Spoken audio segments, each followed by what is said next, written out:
Programa Revista Rural, um oferecimento. Pioneer, somos feitos para crescer.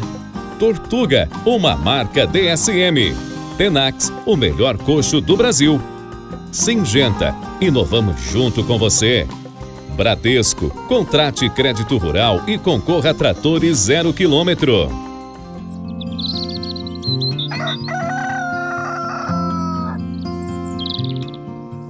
Olá, amigos de todo o Brasil! É muito bom te ver aqui mais uma vez.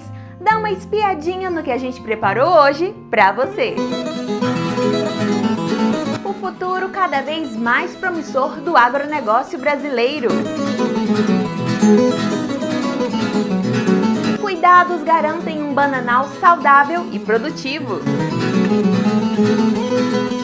Pequenos produtores descobrem o potencial do mirtilo.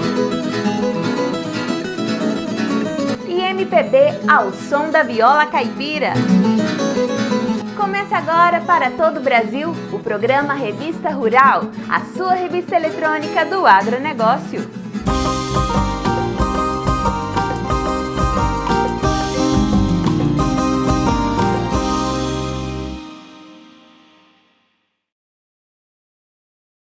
Conhece o mirtilo? E blueberry, você conhece? São a mesma fruta e, olha, podem ser uma boa fonte de renda para o pequeno produtor.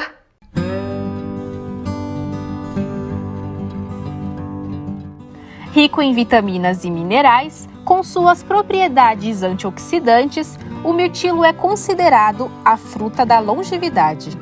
Nós somos pioneiros no Brasil no cultivo de mirtilo para clima quente. Iniciamos há 12 anos atrás.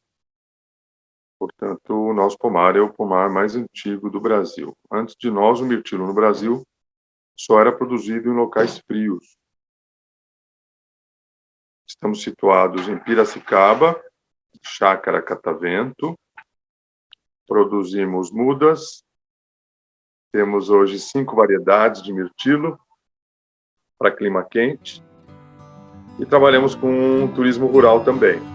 Com grande demanda e poucos produtores, o mirtilo apresenta potencial de rentabilidade ao produtor brasileiro. Hoje o delivery chegou até nós também, então trabalhamos muito com o consumidor final. Mas por causa dos nossos eventos que a gente faz aqui de agroturismo ou turismo rural, a gente também destina parte da fruta para geleias, para suco, extração a vapor. E agora estamos desidratando, estamos fazendo mirtilo passa. Isso abre várias portas também para pães, para doces, para cookies, para chocolate. Através de técnicas desenvolvidas, a Chácara Catavento é farta em produção o ano todo. O mirtilo e a framboesa eu colho o ano todo, as 52 semanas do ano. A mora preta eu produzo só no verão, o morango só no inverno. A physalis também o ano todo. Desde 2016, as portas da Chácara Catavento são abertas para visitação, recebendo pesquisadores, turistas e potenciais produtores. Já fazem 12 anos que nós temos trabalhos sendo feitos aqui ininterruptamente. Hoje mesmo nós temos trabalho com a FAPESP com framboesa. Com mirtilo temos busca de novas variedades, temos parceria com a Embrapa. Com a Exalc nós temos melhorias de tamanho de fruto. Eu não sei te dizer quantos trabalhos já foram realizados aqui na chácara, tanto TCC como mestrado, como doutorado. Pós-doutorado, nós temos hoje também uma moça com pós-doutorado aqui com framboesa. Então é pequeno, mas nós geramos muito conhecimento e melhoria de variedades. Pensando na implantação da cultura do mirtilo, a Coplacana, em parceria com a WBGI, desenvolve o projeto Vale do Mirtilo. A motivação começou com o interesse da Coplacana, a cooperativa aqui da cidade de Piracicaba, de pensar em algum modelo de negócios que trouxesse renda para o seu pequeno e médio cooperado, que de uma forma ou outra dependia tradicionalmente de culturas como cana-de-açúcar, ou grãos, ou pecuária. Originário da América do Norte, o mirtilo tem ganhado espaço na agricultura brasileira. Se baseando na cultura, a proposta do projeto oferece ao produtor um modelo de negócio. A cooperativa fornecendo insumos, nós temos sacarias, substrato, mudas, irrigação, outros bioinsumos que também poderiam ser atividade, e também facilitando na questão da assistência técnica pós-implantação. Outra coisa importante, a cooperativa vai assumir a comercialização da produção de mirtilo. Então isso dá um poder de negociação, né, com seus clientes muito maior que se o produtor fizesse isso de uma forma individualizada. O espaço de 1 hectare é capaz de garantir uma produção farta, detalhe que chama a atenção de pequenos produtores. Atualmente, o raio de trabalho da cooperativa para o projeto Vale do Mirtilo é de 200 quilômetros, a partir de Piracicaba é um raio de 200 quilômetros, e estamos desenvolvendo essa cultura em pequenas áreas. Estamos com módulos de produção a partir de 1 hectare, que foi aí que nós detectamos que é o ponto de viabilidade econômica, no mínimo 1 hectare. Mesmo possuindo rusticidade e não exigindo o uso intensivo de defensivos agrícolas, o mirtilo precisa de cuidados característicos. É uma planta que no nosso projeto ela não vai no solo, ela vai em sacolas ou em vasos, né? Pode ser uma opção do produtor se ele quer plantar em sacolas como essas ou em vasos. O substrato é palha de arroz, porque tem que ser um substrato que drene bastante a água. Essa é uma planta muito sensível ao teor da água. Então, por exemplo, se eu fosse plantar ela no solo, teria que ser um solo bem arenoso, que drene bastante a água. Solos argilosos que retêm muita água, o risco de afogamento da planta é grande. Na vitrine tecnológica, os visitantes aprendem sobre o manejo, segredo que garante um produto final de qualidade.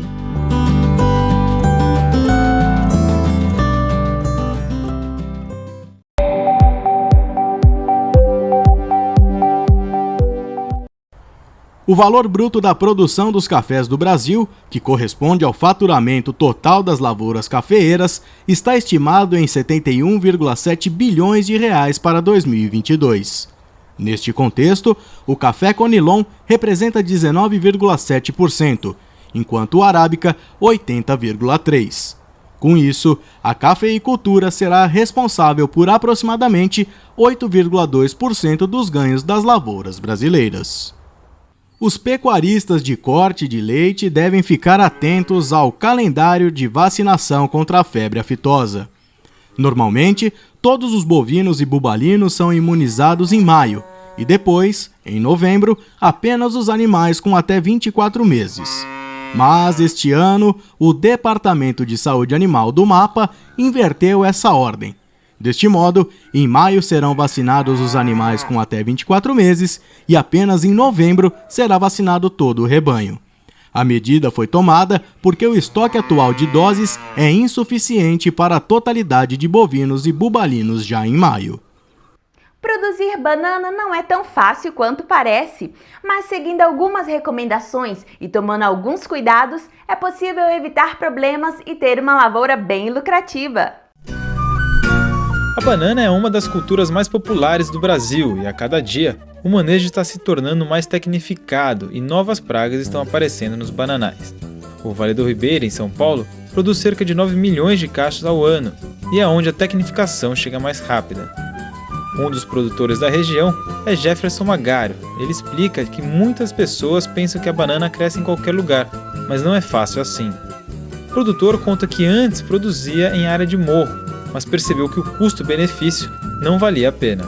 A gente já começa a fazer as contas, né, de custo de produção por caixa, que a gente vende a banana por caixa. Então a gente tem o custo de produção por caixa. E a gente observou que no morro, esse custo de produção por caixa ele é de 40% a 35% maior do que na região de várzea. Que na verdade não é bem direcionado à questão da topografia, mas com relação ao solo. Como o solo no morro ele é inferior ao solo na região de várzea, a gente observou que ele tinha um custo maior. Porque a gente tinha que usar mais adubo, tinha que usar umas técnicas diferentes na área de produção, onde encarecia mais o produto. Então o que eu fiz? Eu substituí as áreas de morro por uma outra cultura que é a palmito pupunha. Então eu planto hoje palmito pupunha na região de morro, onde o solo é menos fértil, e nas regiões de várzea, onde o solo é melhor, eu continuo com a banana. Acabou valorizando mais o seu produto, porque antes você tinha algum produto que não era de tão boa qualidade quanto... E o que acontecia era isso, eu tinha umas bananas na área de morro, e geralmente quando eu ia vender essas bananas, eu conseguia pegar um preço um pouco menor do que eu pegava nas áreas de várzea. Só que a meio que o mercado segue a tendência de seguir sempre pelo preço mais baixo. Então, às vezes, até aquela área que eu tinha no morro prejudicava o preço que eu tinha aqui na várzea. Porque eu tinha que vender mais barato lá, e como a venda era meio que casada, porque às vezes fazia meia carga lá e meia carga aqui, o preço médio caía muito. Então eu observei que não compensava ter área de morro e de várzea junto. Fiquei só com a várzea com banana e no morro pronto pupunha hoje, palmito pupunha. A mudança mais comum nos bananais nos últimos anos foi na mentalidade sobre o desbaste, ou seja, a poda das bananeiras. E há um tempo atrás a ideia era de que quanto mais muda você tivesse, mais fruta você teria e teria uma produção de banana maior, né? E com o tempo foi se observando que não, que como todas as culturas, se você densar muito num espaço muito reduzido a quantidade de pé, você vai ter uma competição muito grande, você vai ter que usar mais adubo, os cachos diminuem de tamanho e você vai diminuir sua produtividade e vai aumentar seu custo. Então, na verdade, você não pode ter nenhuma área muito espaçada e nenhuma área muito densada. Você tem que ter um meio termo aí, você tem que encontrar um equilíbrio. Porque naquela ocasião você tinha muito cacho, mas os cachos eles eram menores. Exatamente, porque quando você tem um bananal mais densado, você tem uma quantidade de cacho maior, só que você tem um tamanho deles reduzido. Por quê? Porque existe uma competição maior entre as famílias, porque cada toceira de banana é uma família. Então quanto mais família você tiver num espaço de solo menor, você vai ter uma competição maior. Além de competição, de pegar nutrientes do solo e tudo mais, a questão de deixar muito fechado assim. Exatamente. Também tem a questão da parte da fotossíntese, né? Se não entrar o sol, então quanto mais densado for o bananal, mais tempo essa muda ela está nesse estágio aqui bem elevado já, o cacho já está quase sendo ponto de corte, e ela está desse tamanho porque existe luminosidade no período em que ela estava pequena. Se o bananal fosse mais fechado, o que aconteceria? Aquele cacho estaria para sair e a muda provavelmente estaria nesse estágio aqui mais ou menos, estaria bem menor. Seria mais ou menos essa altura. Exatamente, porque haveria pouca luz entrando dentro do bananal, então demoraria mais para essa muda desenvolver. Então a questão do densamento, a gente observou que além de dar uns cachos menor, aumenta mais o ciclo entre um corte e outro, né? Aqui, ó, nesse caso, se cortou, teve o cacho, se cortou e deixou toda essa parte aqui. Por que deixa tudo isso dessa altura? Bem, aqui acontece o seguinte: geralmente quando você tem o cacho que está no ponto de cortar, você vai tirar ele e você vai cortar ele na maior altura possível aqui. Por quê? Dentro desse tronco que foi cortado a banana, ele tem aí uma condição de ela estar alimentando a muda por um período, vamos dizer aí durante uns 15 dias, uns 10 dias, ela vai estar ajudando aquela muda, porque a partir do momento que você corta a mãe, a filha ainda está em desenvolvimento. Então é como se fosse uma espécie de um leite materno entre a mãe e o filho, e ela estaria alimentando ainda essa filha até ela pegar uma certa robustez para ela poder sobreviver por si só. No caso da banana, eu vejo assim, depois desse período, aí esse daqui já começa a se tornar um problema, porque aonde as doenças, as pragas podem se alojar aqui para prejudicar depois na frente. Então eu recomendo que após o corte da banana, se preserve essa toceira aqui no máximo por uns 10 a 15 dias. Depois, quanto mais baixo você puder cortar e deixar esse material cair no solo para ele se decompor e virar adubo, mais rápido possível melhor. Um dos problemas enfrentados pelos produtores é a cigatoca negra, que chegou na região há pouco tempo. Ela entrou em 98 no estado do Amazonas e chegou aqui no estado de São Paulo em 2004. Essa é uma doença que ataca as folhas. A bananeira... Será que a gente consegue mostrar alguma? Consegue. Nós vamos ter, ó, se você olhar, isso aqui é a cigatoca negra. Tá? Essas manchas na folha, tá observando? Então essas manchas na folha que são manchas de cigatoca negra. É uma doença foliar. Agora, diferente de outras plantas, a bananeira, daqui para cima, se você estivesse olhando uma árvore normal, seria um tronco. A bananeira não tem um tronco, ela tem um pseudo-caule. É um caule falso, que é composto só de folhas. Se eu desmanchar o pé da bananeira, ele desaparece. Tudo que eu tenho aqui é folha. Se eu tenho uma doença que ataca a folha, eu perco a estrutura da minha planta. Para controlar a praga, os produtores usam a pulverização aérea na região. A última ferramenta que nós utilizamos é a ferramenta química, que é quando a gente detecta que a doença vai causar prejuízo. Aí nós fazemos uma aplicação aérea. Nesse caso é importante ressaltar que a pulverização aérea é uma ferramenta de maior nível tecnológico possível. Utiliza um volume muito reduzido de cauda. Eu consigo colocar o produto em contato com a doença de forma muito eficiente e rápida e com um risco muito limitado, né, com relação à utilização defensiva, porque existe todo um aparato para poder trabalhar isso daí.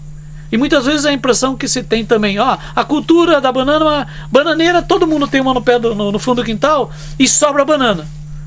Então ele acha que é uma cultura que é só ir lá e cortar. Na realidade não é bem assim. Outra praga recorrente no bananal é a cigatoca amarela, segundo o agrônomo, que compara os estragos à cigatoca negra. Outras pragas como a broca, nematóide, são facilmente encontradas na lavoura. O tronco da bananeira é essa parte inferior. E ele é atacado por uma praga que é um besouro. Tá? Esse aqui é a broca da bananeira, chamada de Cosmopolites sordidus. Essa ataca o rizoma. Essa outra broca é uma broca rajada, é chamada Metamasius encirostros, e ataca o pseudocaule. Ela faz tudo isso aí, desse tamanho? Faz. O que ela faz? O hábito da broca. Ela faz a ovoposição, ela bota na base do rizoma, depois eclode uma lagarta, uma larvinha. Essa larvinha perfura o rizoma para se alimentar. Passado um tempo, ela vai se transformar em pupa e depois de novo em besouro. Aí ela sai. Então o ciclo dela, ele é realizado dentro do rizoma. Com essas perfurações, a planta perde resistência, perde reservas e acaba caindo a produtividade. Efetivamente, por que perde a reserva? Por que ela perde isso? Porque ela está perfurando o tronco. A planta armazena as reservas dela aqui no rizoma. E toda vez que eu estou perfurando, eu formo galerias, que é uma porta de entrada para doenças também, é uma porta de entrada para fungos que são decompositores, e acaba criando um ambiente desfavorável para a planta. Você não matou ele, saiu de lá. Não, o que nós manejamos? Como que nós manejamos fazemos o controle dessa praga? Na planta colhida, aqui era uma bananeira que foi colhida e tirada do cacho. Sim. Polvilhado um inseticida, depois cobre o inseticida com um pedaço do pseudocaule colhido. Você vê que não aparece nada, e nesse esconderijo é que a broca vai encontrar o inseticida e vai morrer. Então a isca é uma forma muito racional de controlar a praga. Você não aplica de forma generalizada, você faz em algumas plantas de maneira localizada. Outra praga é o nematóide. O nematóide, ele ataca as raízes. Ele é um verme microscópico, que ele tem o hábito de perfurar a raiz. Alguns migram e andam dentro da raiz. Então essa é uma praga que ela causa dano vamos pegar aqui, nas raízes. Essas plantas caídas, o que acontece? O nematóide, ele ataca as raízes, essas raízes morrem, e a planta perde a sustentação. A raiz é como se fosse cabo de aço que estivesse sustentando a planta. Cada vez que eu vou cortando esses estais, que são esses cabos de aço, a bananeira, uma planta que tem 5 metros de altura e carrega um peso de 50 quilos, ela tomba, que é o caso dessa planta aqui. A bananeira prata é uma planta mais robusta, que tem maior enraizamento e emite mais mudas. Então é utilizado plantar. Aí, você olha qual é a conformação de uma bananeira prata com relação. Olha o tamanho que tem essa planta aqui, né? É uma planta muito mais resistente a vento. E nas partes marginais da cultura, você coloca essa planta para ela melhorar a resistência. Assim como também ele utiliza eucalipto como quebra-vento, tá? Que é uma barreira física contra vento. E uma barreira também quando faz qualquer tipo de controle para manter dentro da área. Isso aí é exigido não, por leis ou não? Não. Esse é o manejo da propriedade. É uma recomendação técnica, não é uma exigência de legislação. Depois, aqui você vai ter outras plantas, no caso a ananica. Olha a diferença, apesar de ser uma planta grande, olha a diferença do tamanho do diâmetro de uma nanica e olha o diâmetro de uma planta de uma bananeira prata. Mark Pierre, outro produtor de Sete Barras, no Vale do Paraíba, tem cerca de 230 mil pés de banana na propriedade que detém há 30 anos. Ultimamente, ele usa o sistema de cabos para facilitar a colheita. O cabo, a função do cabo é você ter menos dano mecânico na fruta. Quanto menos você transportar e bater ela, melhor a qualidade da fruta. Antes era feito em carretinhas, que também você tinha um carrossel, onde pendurava o cacho e fazia, mas aí você tem que levar a carretinha para diversos lugares dentro da propriedade e você tem que ter estrada, como aqui chove muito, caminhão atola. Então com isso você só tem um ponto de carga, que é o barracão. Você traz toda a fruta para lá, você consegue fazer uma seleção melhor na embalagem e você consegue ter menos dano mecânico na fruta. Qual a extensão desse cabo aqui? 5.200 metros. A sua propriedade tem quantos hectares? A propriedade inteira? Não, de banana. De banana, 100 hectares. Uma das principais reclamações realizadas pelos produtores é a respeito da venda do produto, que ainda é feito por caixa e não por quilo. Nós sempre comercializamos banana por caixa. E na comercialização por caixa ocorre uma injustiça muito grande, que o comerciante, cada vez mais, ele aumentava o tamanho da caixa.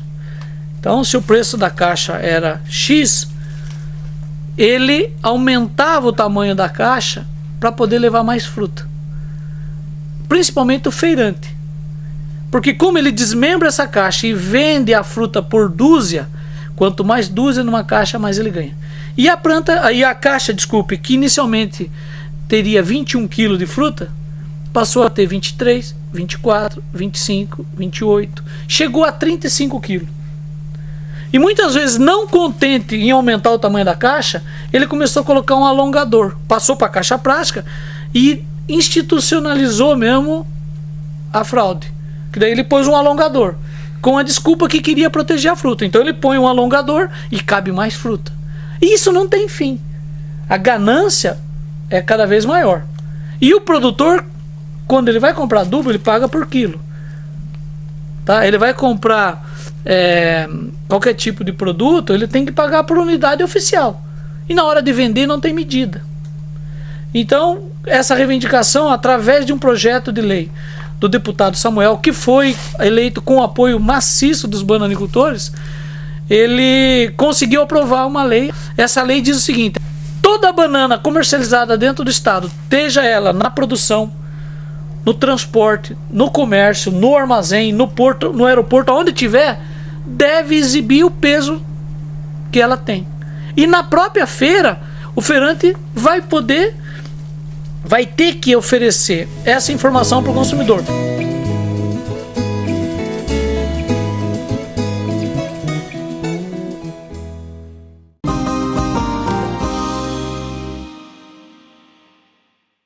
Você está assistindo Programa Revista Rural, um oferecimento. Zemprova é mais arroba por hectare. Branco Motores, a força que o Brasil precisa.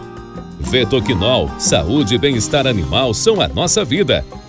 Colhedora de cana Case A8810, a preferida no top list da Revista Rural. Boehringer Ingelheim, saúde animal.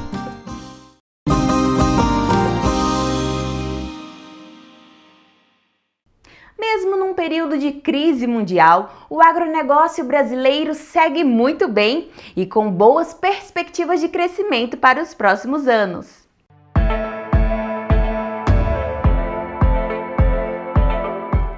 A geografia exportadora do Brasil tem mudado nas últimas décadas.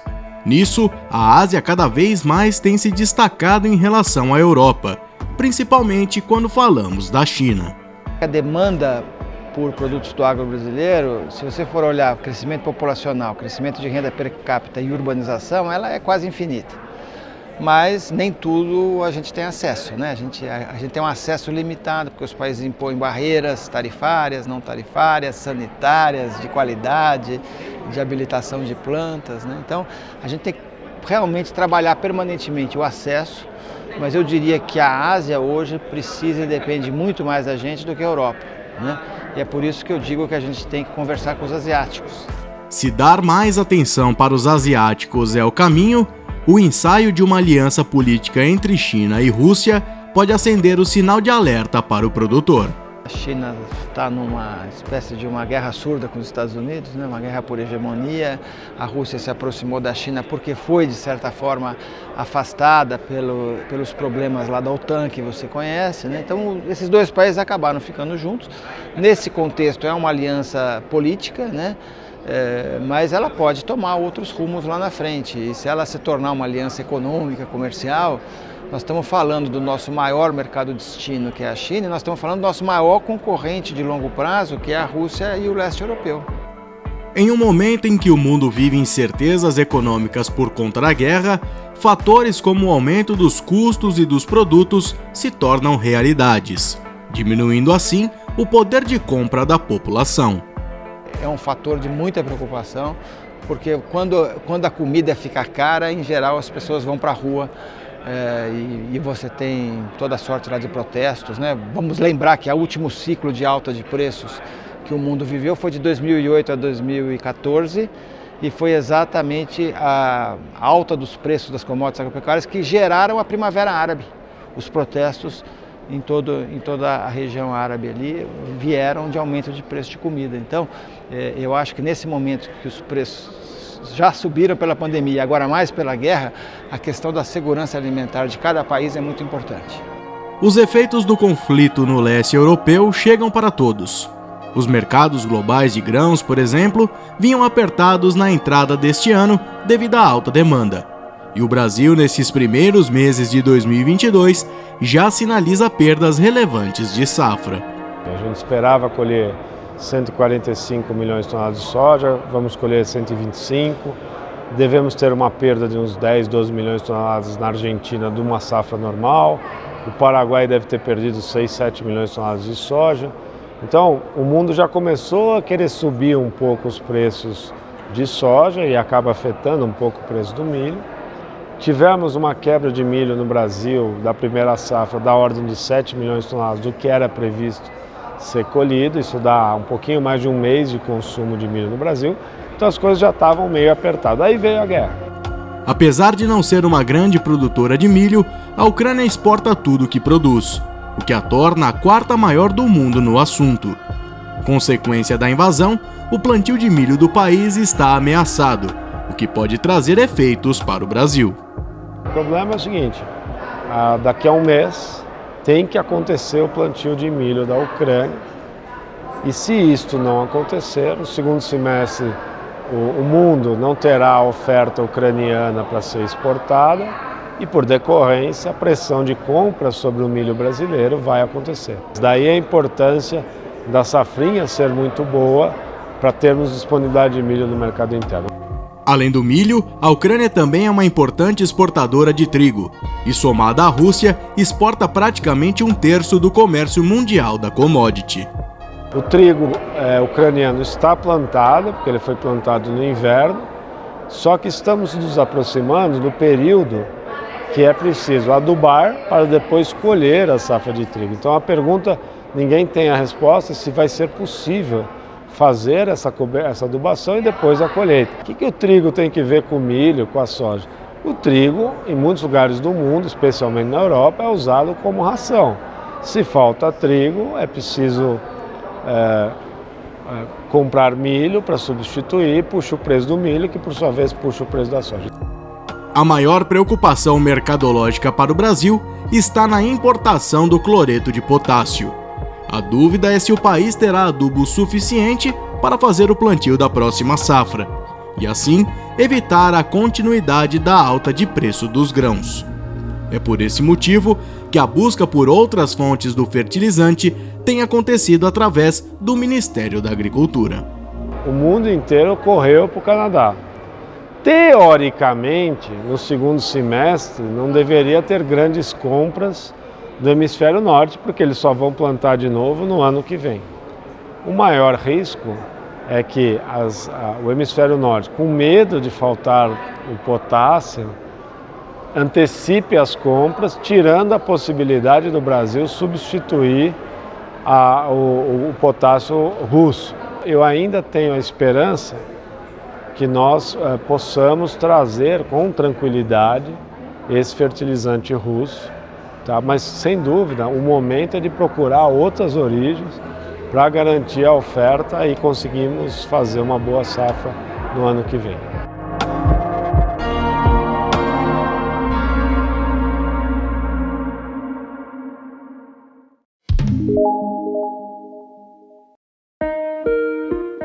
A Boehringer traz sua mais nova vacina para o mercado de aves. Prevection vem para ajudar o produtor no controle da doença de Marek e possui uma engenharia genética que combina a capacidade e característica de diferentes vírus, oferecendo proteção.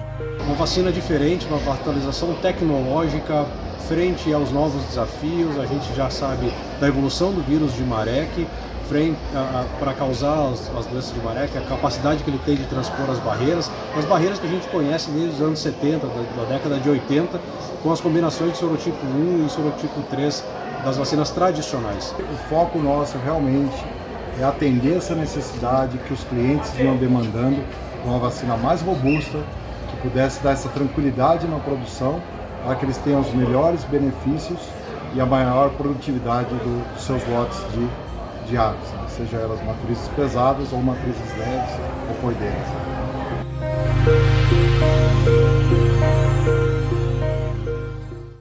Estava esperando pela OPVC? Então sua espera acabou e hoje você vai ouvir um clássico do cantor Zé Ramalho, com um charme todo especial da viola caipira.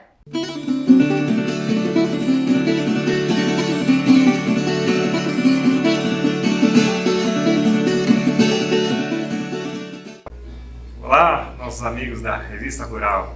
Aqui, mais uma vez, a Orquestra Paulistana de Viola Caipira, diretamente para o quadro Papo de Violeiro. E hoje, no Papo de Violeiro, uma peça bem descontraída, Admirável Gado Novo, Zé Ramalho. Bora nós!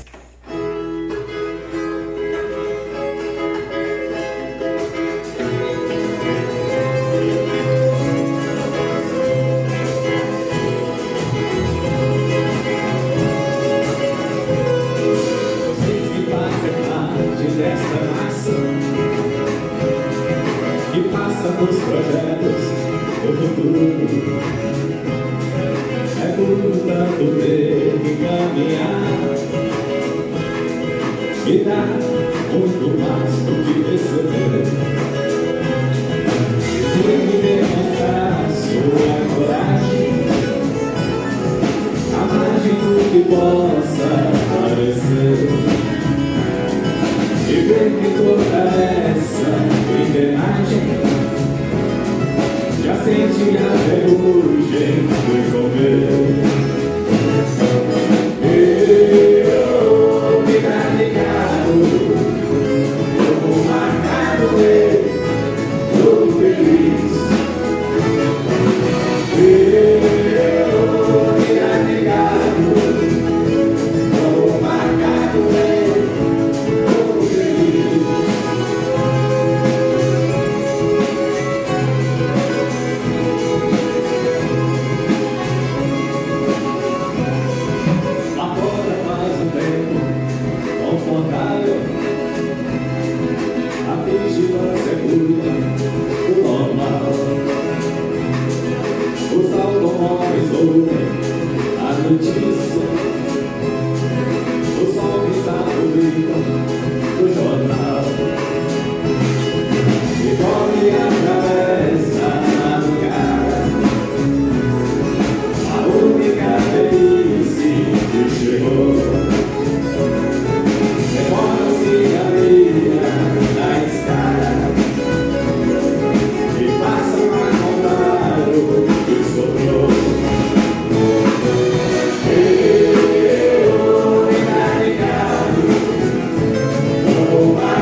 programa Revista Rural vai ficando por aqui.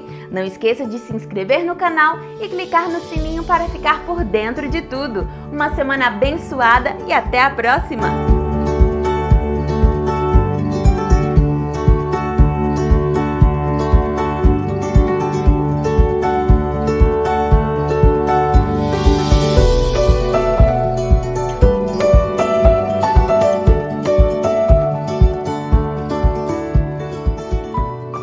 Você assistiu Programa Revista Rural, um oferecimento.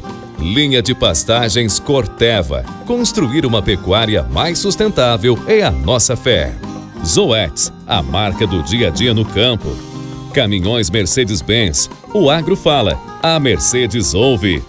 Família Roundup, sinônimo de eficiência e confiabilidade. Omnigem AF, rebanho saudável, produtivo e rentável o ano inteiro.